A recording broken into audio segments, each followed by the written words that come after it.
did you solve this problem of getting qualified leads, financially qualified people, actually end up into in high-paying clients for your insurance agency? So the thing you got to realize is you could have literally the best lead quality ever. Tell me, what do you think you have done differently to get to the scale from an agency standpoint for people who are listening who are stuck? Yeah. Well, you basically have two options. If you're starting an agency right now in 2026, I'm not talking about your insurance agency. What would you pick? What would be your game plan to get to, let's say, 100K? Well, you have growth agencies, and then you have efficiency agencies. How are you making sure this is not happening in your business? 20 grand a month in profit from our go-ahead level white label. For anybody who's listening, do you have any last words of wisdom to conclude the whole podcast? And the biggest thing is, you can't lose if you don't quit.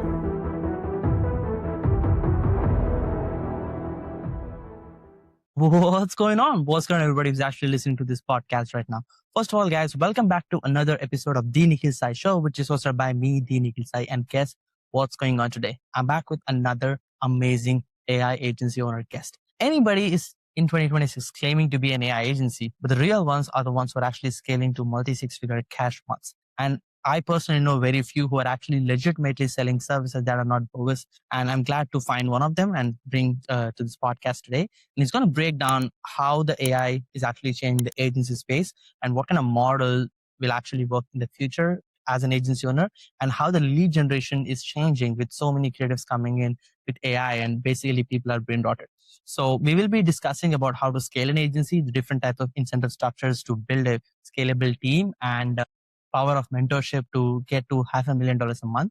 Let's not waste any time. Let's actually welcome an AI agency owner who's leading in the insurance space. Let's welcome Tim Shukar. Hey, Tim. What's going on? Good to be here. Absolutely. It's an honor to have you. Before we get into the juicy AI questions, Tim, I know you've been in the space for a pretty long time. I've seen your pictures with Ramosi. You've been in Cole's Mastermind. You're with Josno and many other amazing people. Give us a little backstory, like a little bit about Tim. Who is Tim? I know you're still in your 20s. I'm in my 20s. So we are like the young folks who are creating the pathway. Give us like a little background of where you're coming from. How did you end up running an insurance agency that's doing $500,000? Yeah, great question. So I guess like my first foray into online business is like, most people. I tried to do drop shipping when I was like a teenager. I failed drop shipping for probably 2 years straight. And then I was like, screw this. I'm just going to get into a business that I know I can for sure make money in. And that was mowing people's lawns, right? So I would send out postcard mailers in my hometown and then post on nextdoor.com, which is like social media, but for your neighborhood. And, I got to a point where I was hiring multiple people from my high school. I ended up buying like a pickup truck and I would drive around like all day long during the summer. And I got to a point where, I was like 17, 18 years old, making around $2,000 a week in profit. And so that was like, okay, I can figure out this business thing. I at least got something down. And from there, I then built, a few different online businesses, had an e-commerce store that did, a few $100,000 a month at a certain point. That kind of died down. And, I made like a decent bit of money when I was like 18, 19, couple $100,000. But then my e-commerce store basically died and I was kind of like dead in the water in terms of a business sense goes. So the way I got into insurance was one of my best friends bought a house at the time, and he would come over after he was a waiter at the time. So he would come over and, we basically just hang out in my basement, and he got recruited randomly to sell insurance door to door. And he was telling all of us, me and my friends down in the basement, about this whole scheme that he was getting recruited into. And it sounded pretty interesting. I was like, cool. Haven't really done anything on the sales side. I've done a lot of stuff on the marketing, on my business side.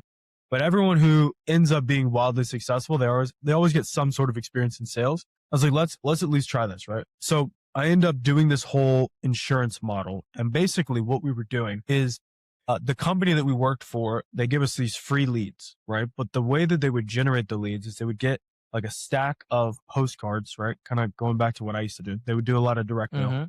They would send out mailers all across the US, but they would send it in very low income areas. So Section 8, trailer parks, middle of nowhere, whatever. And the postcard was advertising a free Walmart gift card.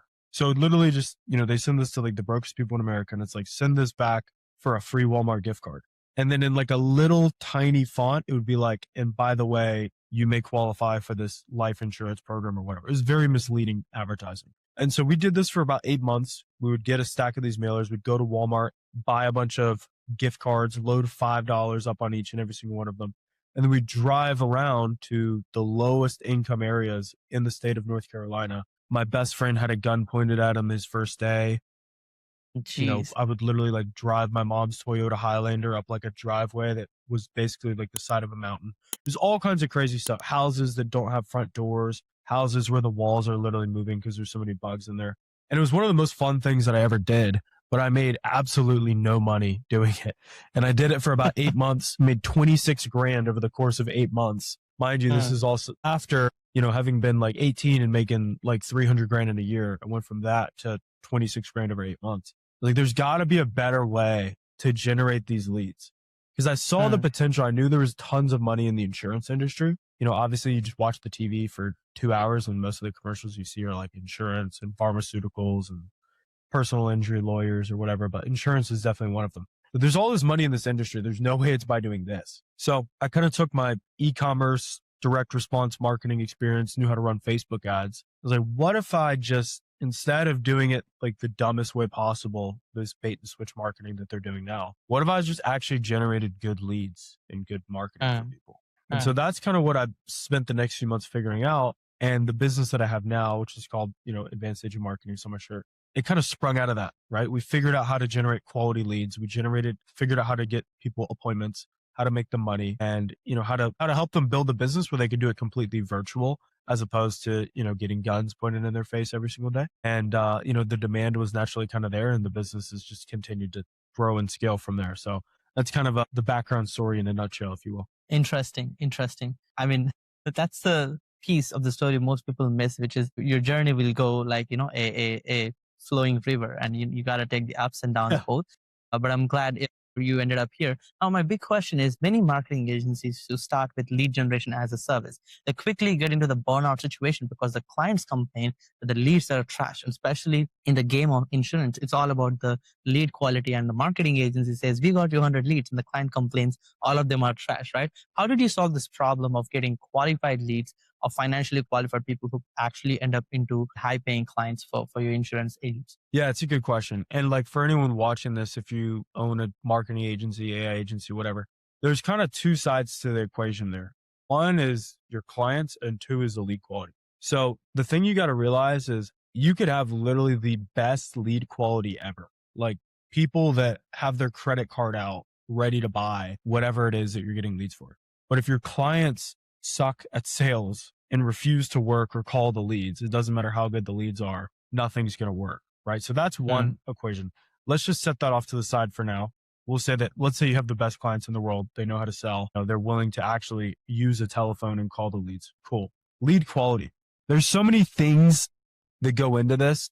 I think the biggest thing, honestly, is just like understanding the industry you're in and not trying to reinvent the wheel. So whenever you're going to get into a new industry, like, or a new niche or start a new agency or whatever, there is somebody in your industry that is doing what you're trying to do well, right? Or at least better than everyone else, right? There are people that are making money in the niche. Otherwise you picked the wrong niche, to be clear. So you want to emulate and model something that's already working, right? What I've found, general principles when it comes to lead quality: one, don't just completely advertise something totally different than what your clients are selling or what you're selling. That's a good way to end up in trouble. Two, focusing on education in the ad as opposed to just like a direct call to action, right? I'll get a little more technical here, but Facebook's algorithm, Andromeda, I think there's another one they launched called Gym. What happens is when someone expresses interest or clicks on one ad for a specific industry, right? Like let's say I'm shopping for a new roof, right? Excuse me. Once I click on one roofing ad, I'm going to get every single roofing ad that could possibly be served, right? And so all of those ads kind of follow the same pattern. Like they're all just screaming the same thing. So how do you stand out and how do you get a higher quality lead? Well, if you focus on educating and actually providing people value in the ad, it stands out from what everyone else is doing, which is just buy my shit, right? Hmm. And so if you do that, you can get higher quality leads because the people that actually have more intent are looking for someone they can trust that's educating them. So it's kind of a nice little hack you can throw in there. But the biggest thing is really just like the messaging of your creative. Like, what are you saying in the image or the video that you're running? And a lot of it really just comes down to trial and error, right? So like, hey, when I put this in the ad, all of my clients complain that all of these people suck, versus when I put this in the ad, the lead's a little more expensive, but my clients don't want to kill me. You know what I mean? Hmm.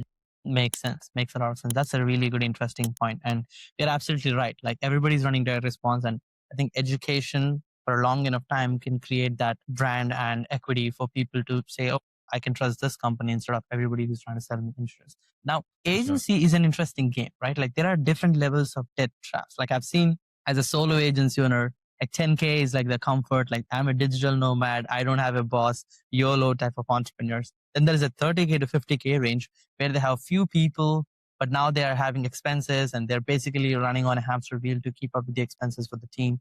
And they're basically like stuck in that 30 to 50 range, but you broke those scales and you got into a multi 6-figure monthly income range. Tell me, what do you think you have done differently to get to the scale from an agency standpoint of people who are listening who are stuck? What do you believe is the best game plan for them to get to where you are? Yeah.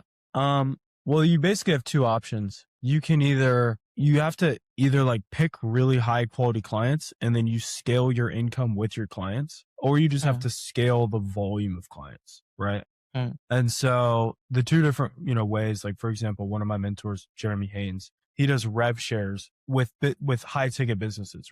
So for example, he'll work with like a big influencer and then he'll do all of their marketing and take, a percentage of whatever he gets them, a percentage of their profit. So for him, he might need 10 clients and he can do massive numbers, right?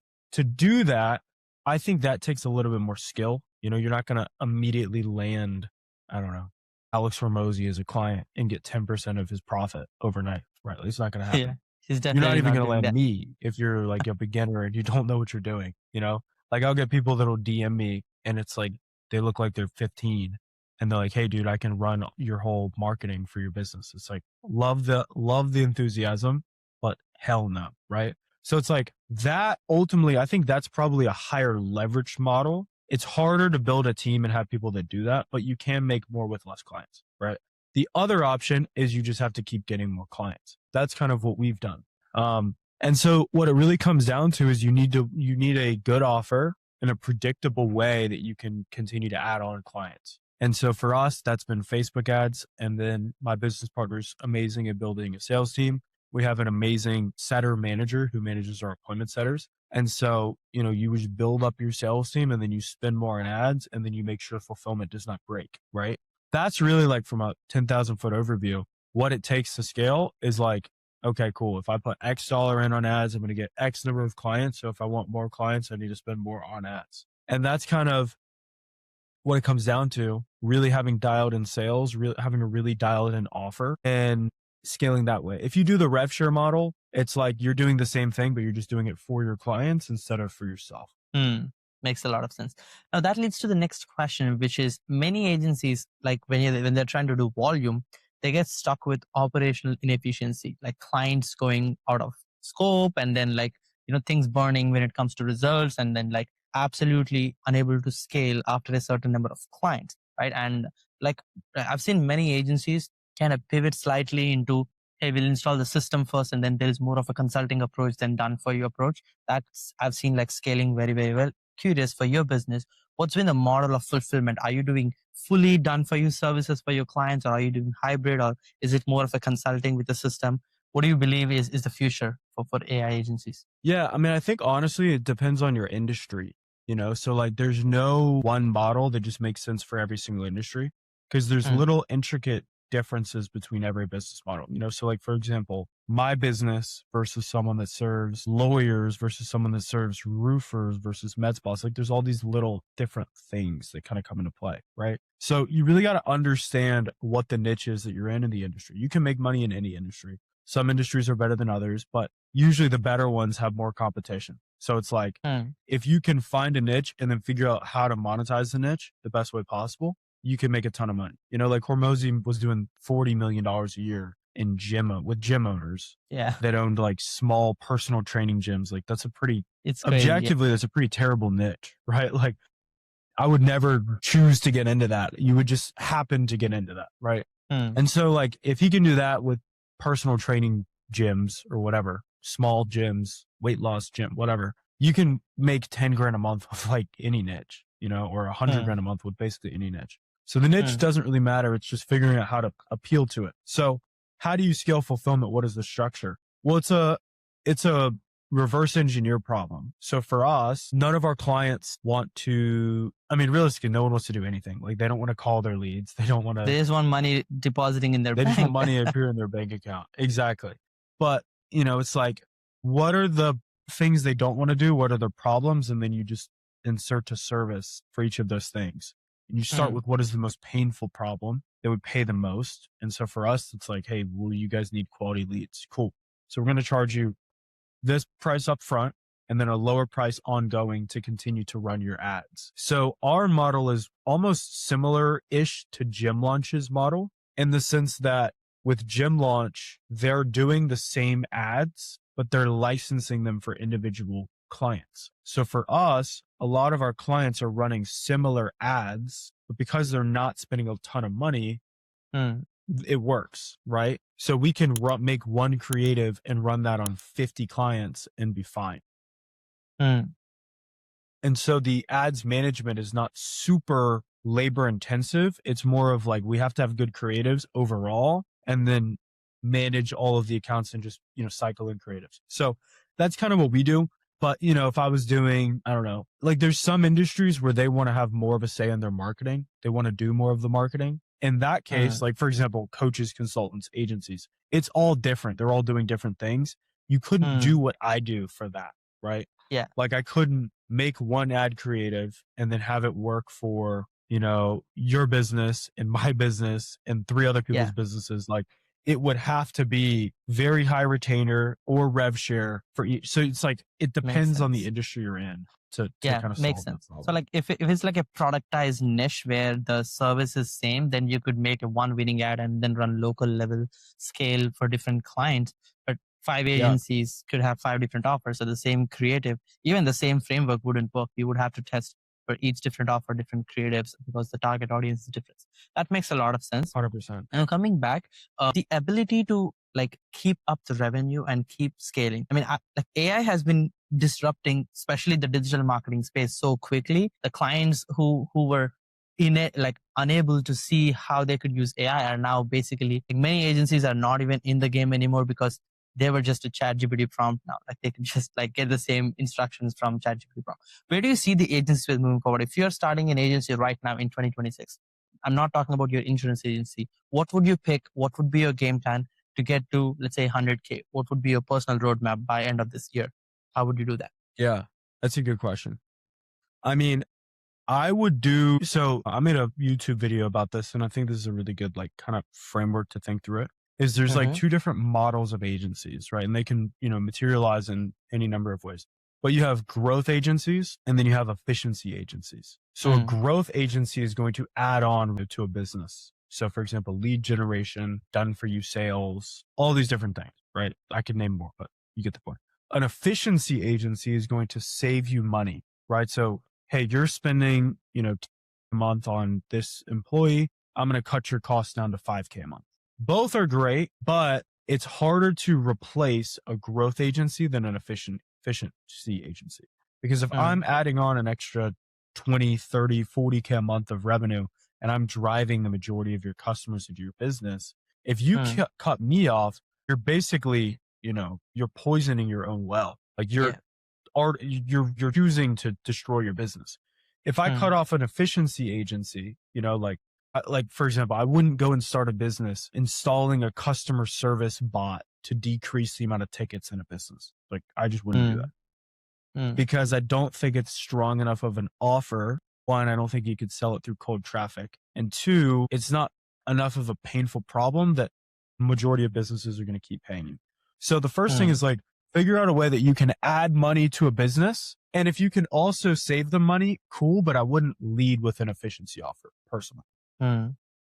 The other thing too, I would find an industry that prints money, right? Like the people that are the businesses running in that industry just make so much money, it's obscene, right? They sell high ticket products, like for example, personal injury lawyers make so much money, it's insane. Financial advisors that have like wealth managers, I would say, make so much money, it's insane. Furs and home builders, like these guys make so much money, it's insane. You bring them one extra client, they can make 50, 100 grand, just like right there.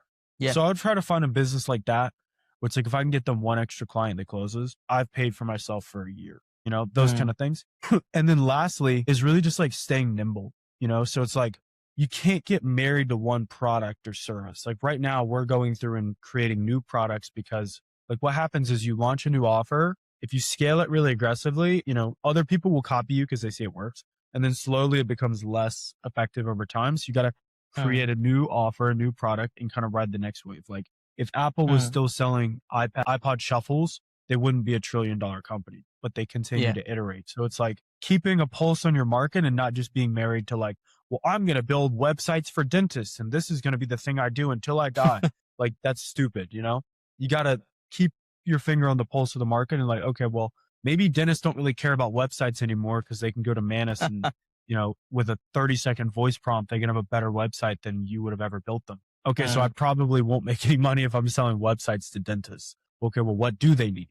Well, they need more customers. So what's the best way to get them more customers? Okay. Well, I'm going to build that. That's really the biggest thing. Interesting. Makes a lot of sense. That is a really interesting perspective to see. Now, in terms of you actually growing the scalability to the scale you are in and having a team, I believe like agencies are people-driven businesses, and recruiting and having the team incentive structures built into agencies' growth is one of the key things. Because every agency I've seen who scaled, but then they crash is because they have low talent. They hire overseas, they're not getting paid well enough, and then their client satisfaction goes down, negative reviews kick in, and then the whole thing basically dies out, right? How are you making sure this is not happening in your business?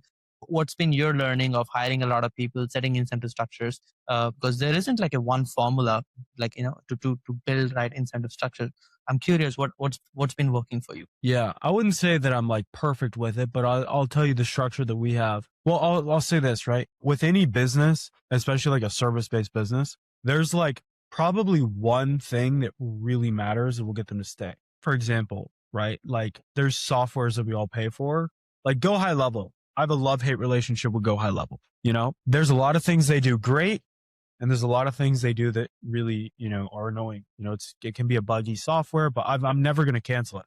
I pay them $500 a month, every single month for the last 3-4 years. I even won one of those little plaques, but they didn't tell me. I got to reach out to their support to get the plaque mailed, like the SaaS promote thing. So it's like, if there's one thing that they do right, for me, like I make 20 grand a month in profit from our Go High Level white label. So like, I don't care about, well, their, customer service rep was done. Like it is what it is. I'm making 20 grand a month and I'm paying you 500. I'm going to stay. So it's like in every service you deliver, there's like one thing that if you get that one thing right, all the other stuff doesn't really matter. Like if you go to a restaurant and the service is a little slow, but the food is just great, even if the waiter's a little ugly to you, like it doesn't matter because the food's so good, you're going to go back. Like that's Kava for me, the restaurant. Kava has good food. And then where I go, the Kava I go to in Scottsdale, the staff are okay, So it's like, what is that one thing? For us, it's like leads and appointments. So if they're getting a good cost per lead and they're getting quality leads, they're going to stay if they can sell, right? So that's a separate piece. So I just focus like, how can I get that part right? And what it is like, for us, it's like the creative matters the most with lead generation. So it's like we have systems for making new creatives. We're constantly making new ads. We have a really talented person on our team that goes and researches and writes scripts and then gets all the creatives made, and we're continuing launching and testing new things. So it's like if the ads are doing really well and we have really good creatives, everything else is good. There was a period a couple months ago where it's like we kind of fell off on making new ads and the costs started to spike.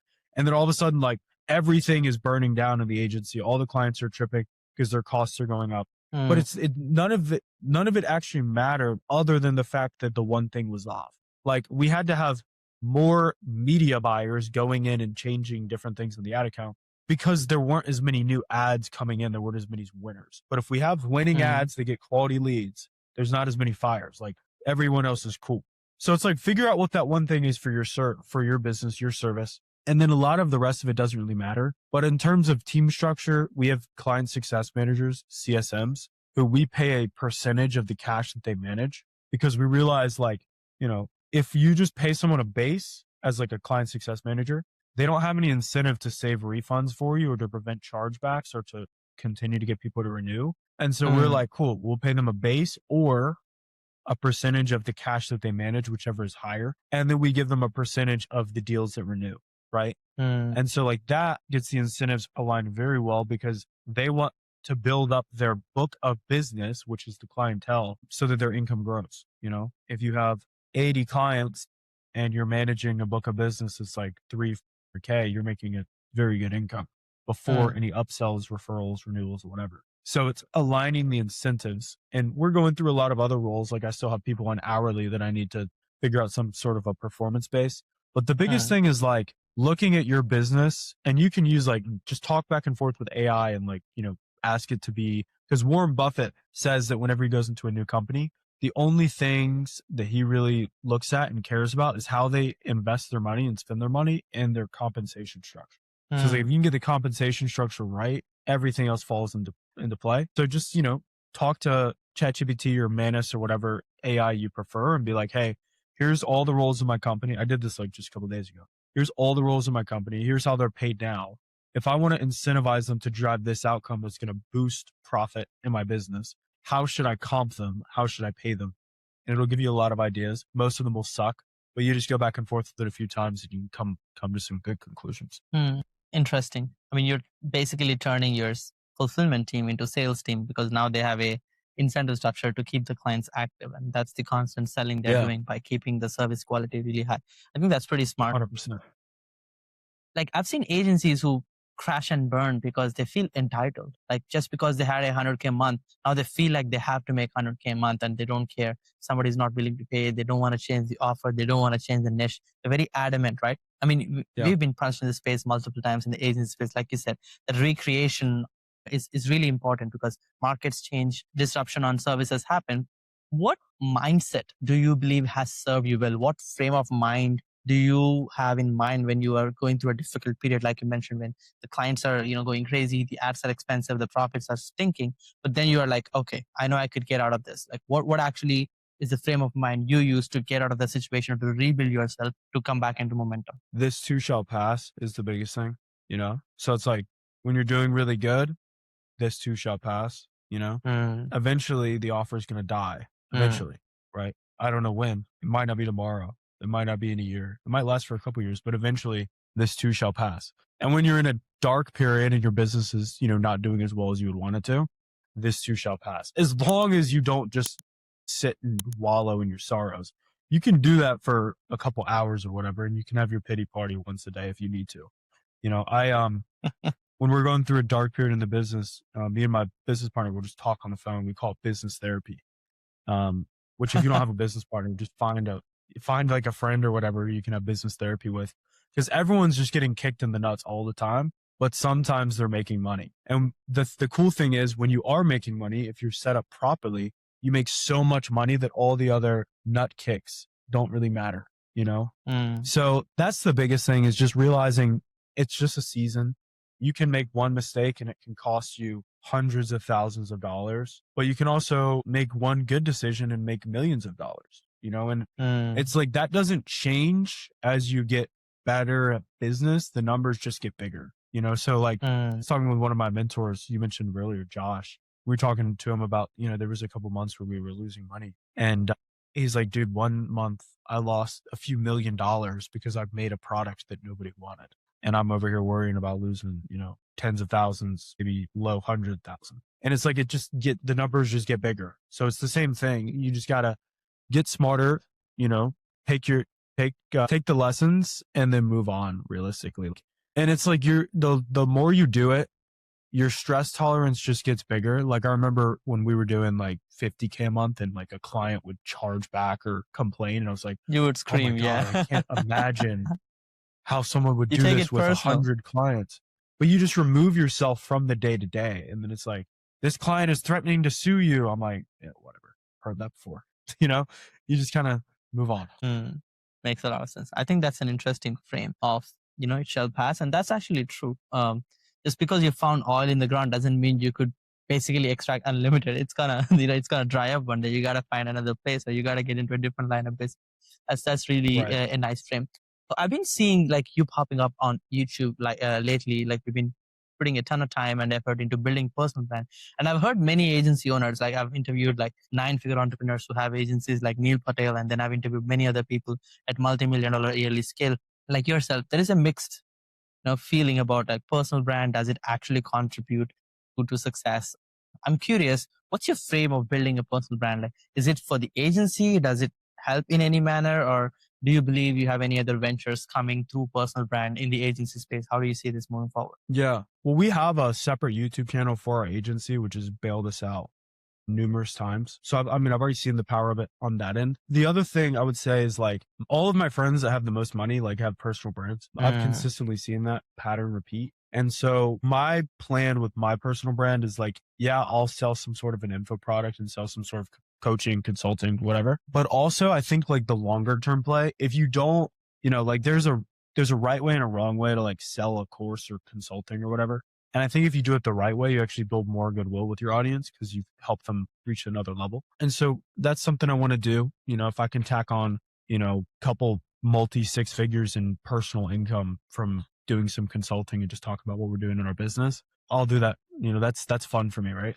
But also when you attract a lot of like-minded people, it opens up other opportunities, like for example, you DM'd me and set up this interview because of a couple YouTube videos I posted. And I don't even have a big YouTube channel. Like what happens when it's 100,000 subscribers versus 2.5K, right? Massive, massive opportunities come from that. And then also you're able to recruit top tier talent, So like I've gotten to 500K with my current agency, my current offer, my current talent level that's at my agency. But what happens when I have access to hundreds of thousands of people as a talent pool and all of them are interested in self-improvement and building businesses? It's like, hey, I'm looking for this person, and you can immediately find them. And I think there's a lot of cool opportunities that can come from that. So I think for me, I've just seen enough people like make so much money from their brand that it's like, why would you not put some money into it? Because there's not really a downside from what I've seen. Yeah, makes a lot of sense. That's a nice frame to have, building a personal brand as an agency. Now, can you, let's get to a different set of questions. Can you walk us through the typical tech stack and tools you're actually using on a daily basis to run your business? Yeah. Probably ones that most people are familiar with. I use Slack for client communication, team communication. We use Go High Level for a CRM, which, some people swear by HubSpot, but I'm pretty deep into Go High Level. So that's what I use. Google Drive, obviously a lot of Google Drive. Now I used to use a lot of ChatGPT. Now I'm mostly using Manus AI. I think that's by far the best LLM out there. You can really just like prompt into Manus and have it do like most of your work during the day for you, which is really cool. Just makes you like 10 times more efficient. So I use that quite a bit. And then, I would say that probably 90% of what I do is just with those tools. And then we use School to host like a lot of the training for our company, Zapier and N8N for different automations and things that go on the back end. But you can run pretty much everything with that. WAP for a payment processor. Yeah. So I just want everybody to know that like there's no crazy secret tools that allow you to get to 500K, because every time somebody looks at a business, there might be something that I don't know. Like not really, it's pure execution and the game of business for long enough time. Now, walk us through like an average daily routine. Like when you wake up, how do you look at your business? How much time do you do deep work versus operations? Are you in sales? Give us like a rough rundown of your day. Yeah, my days are pretty inconsistent in terms of what I'm working on. Like for example, I'm just looking at my calendar. Over the weekend, I usually do like YouTube content stuff. So over the weekend, I was working on my personal brand. I'm working on building like a sales course for our clients. So that's been like a decent bit of my time this week. Also was trying to hire a new YouTube agency to do all of my content. So I interviewed 5-10 people for that. And then, working on like improving the fulfillment systems for one of our products that we're doing, did a client interview. Yeah, really just honestly, man, like my business partner manages our sales team and our CS team.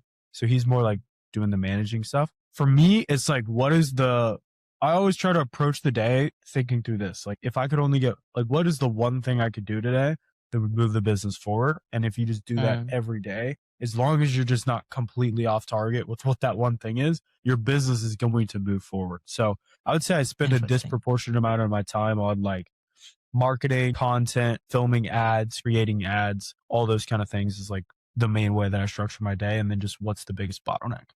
Interesting. You're always fixing the theory of constraints here. That's pretty interesting to see how you're spending your time. I know you're still in your 20s, but if you have to go back and give an advice to yourself, the young pal who's driving in the hoods, going into houses with a lot of bucks, what advice would you give yourself?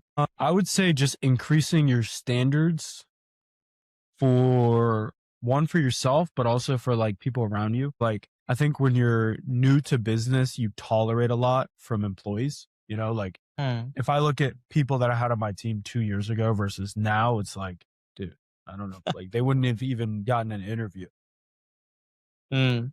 The faster you can level up, and also like leveling up your standards for your clients, like we used to take on literally anyone as a client. And even now we are trying to improve, like continue to improve who we'll take on for our agency. But those are the biggest things, just like leveling up your standards, who you'll allow on your team, holding everyone to a higher standard, holding yourself to a higher standard, and then holding your clients to a higher standard in terms of who you'll do work for.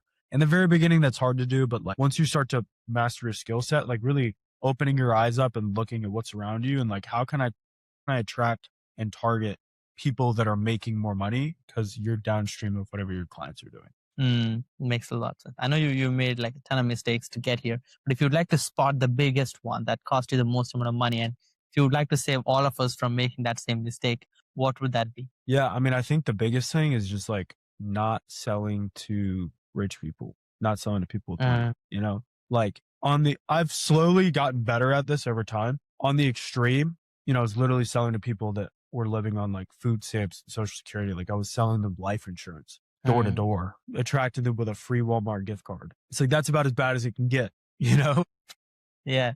Literally I cannot think of something worse. Yeah. Like, $30 a month was expensive. $30 a month was expensive. And then you level up and then you're selling to the insurance agents that are selling to those people. It's like, okay, well, yeah, they're going to be broke because they're selling to broke people. And then continuing to level up. And it's like, your average insurance agent fails out of the business. 92% of them fail out of the business within 5 years. So no matter how good our service is, massive portion of our client base is going to churn. So it's like leveling up from there. It's just continuing to level up. But like the faster you can realize that, like there's people, that I know that are younger than me that presumably have less of a skill set because less time in the game, and they'll make more faster because they go directly to a better avatar qualified audience. So yeah, I mean, like once you have the skill set, just focusing on selling to rich people is such a hack. Yeah, 100%. I mean, you can only get what they have.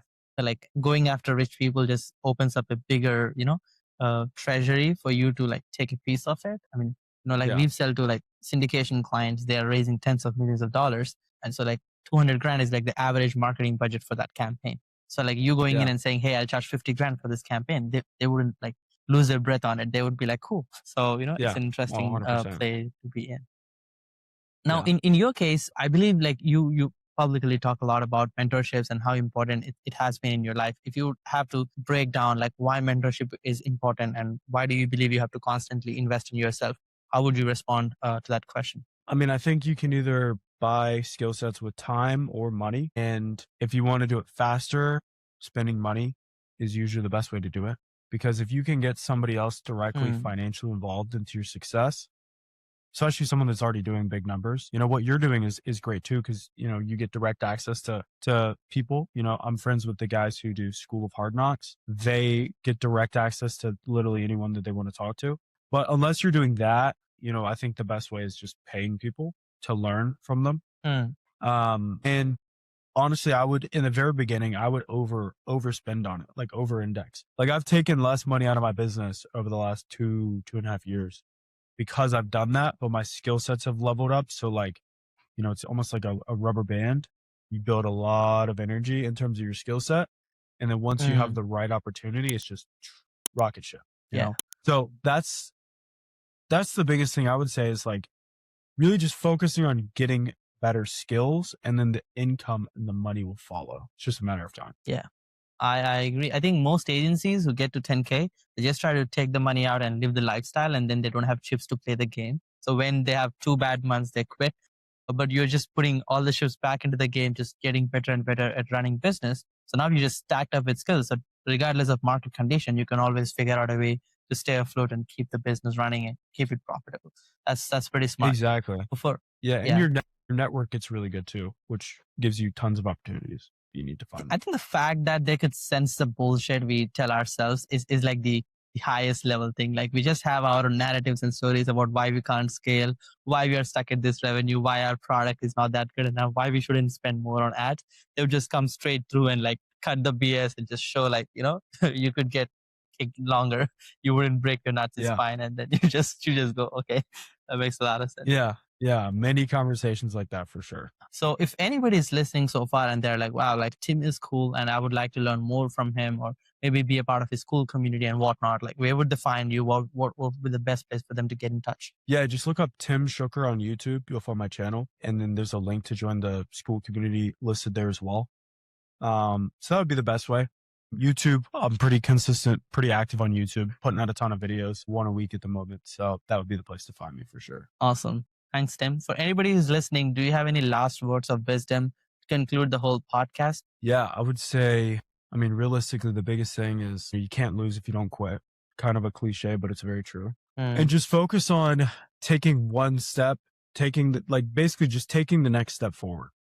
Don't think super far ahead. Just focus on what can you do today to drive your business forward, and then focusing on improving your skill sets and becoming more knowledgeable. Like keep taking steps forward and then improve your skill sets, and the best path will reveal itself over time. But if you just, like so many people stay stuck, they stay in the same spot because they're trying to find the exact knowledge and they're not taking the steps. Like they want to know exactly what the path is going to be to, $1 million a month before they've even taken the first step. It's not how the way it works. There's other people that just keep taking steps forward, but they don't ever look up. And then they end up somewhere totally different than where they wanted to be in the first place. Like they might end up running a plumbing company doing 50 grand a month when they're 80. It's like, okay, maybe that's the outcome you wanted, but if you just work hard, you'll just end up somewhere you didn't want to be. You got to work hard and focus on getting smart so that you can work smart. I love that. I think focus is a keyword from what you mentioned. If you summarize it, Ramosi mentions this very clearly, like focused fool accomplishes more than scattered genius. I think like just saying, oh, I'll just solve this insurance marketing problem to get to 500K. While the other people who are listening, AI agency stuff on YouTube, just try to do 500 different tools at a time and couldn't get anything Right. done. Yeah. That's really valuable, Tim. Thanks for jumping on and dropping nuggets on how to scale a marketing agency to multi-6-figure months. And I hope everybody who's actually listening got a ton of value. And whoever is listening so far, just go, subscribe to Tim's channel and drop my name that you actually come from this podcast, and we would appreciate that. On top of it, share this video with every agency owner, marketing company that you know, because I believe Tim has shared a lot of valuable insights on how to build a successful AI agency in 2026 and moving forward. And, stay tuned on the Nikhil Sai Show. I'll be back with another amazing guest, just like Tim on this podcast. And thanks for spending your time today. Appreciate you. Absolutely. Appreciate you having me on. Whew.